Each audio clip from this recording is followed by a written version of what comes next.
A student from another class was sharing some experiences from another teacher's classroom. And she was saying that the teacher made threats.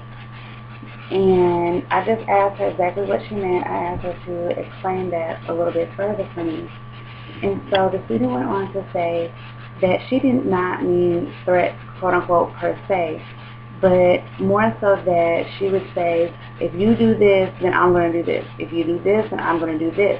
However, the teacher never does whatever she says that she's going to do when the student does the action that she said. And what we pretty much concluded is that the teacher doesn't follow up or follow through with their consequences, or their consequences are inconsistent. So it definitely made me think about what I do in the classroom, and just I would like to be a teacher that can follow through on the consequences that I give students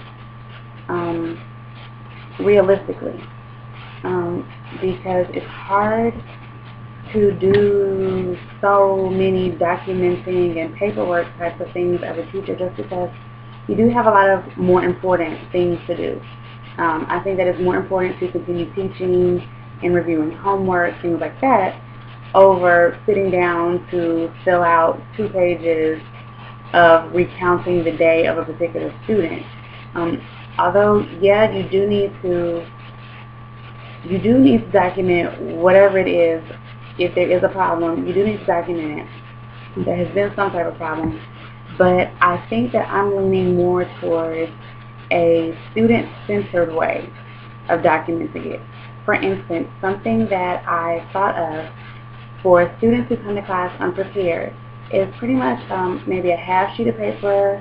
It doesn't have to be a whole sheet, just pretty much a small slip of paper that I would have them to write their name on and the date.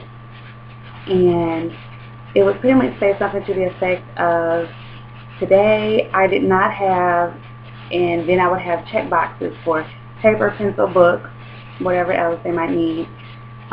So it would say, I didn't have blank, therefore may I borrow blank.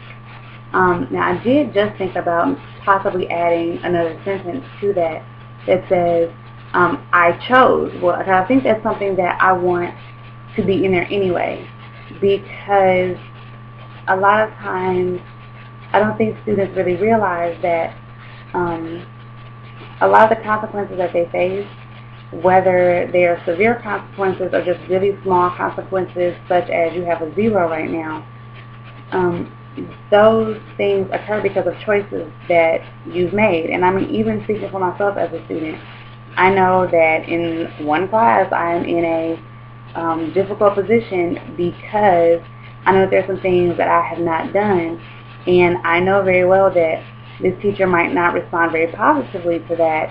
However, this teacher knows that I am trying. They just don't have all of my work in, just because I want it to be correct and accurate when I give it to them.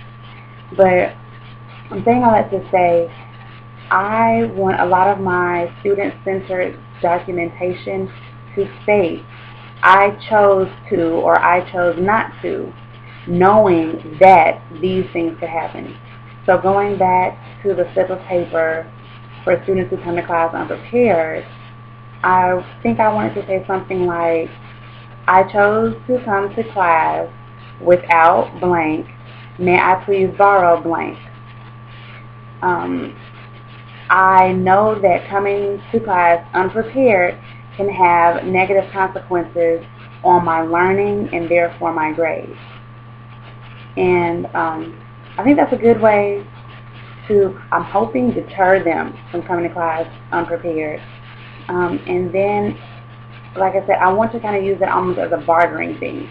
So before I can give you some paper, before I can give you a pencil, before I can let you borrow a book, I need to have this slip of paper from you. I think that also would be a good way for me to keep track of books and pencils and things like that that I give out. Because a lot of times as teachers, we give out things and we never get them back. just because we're busy, and you might forget those things from students.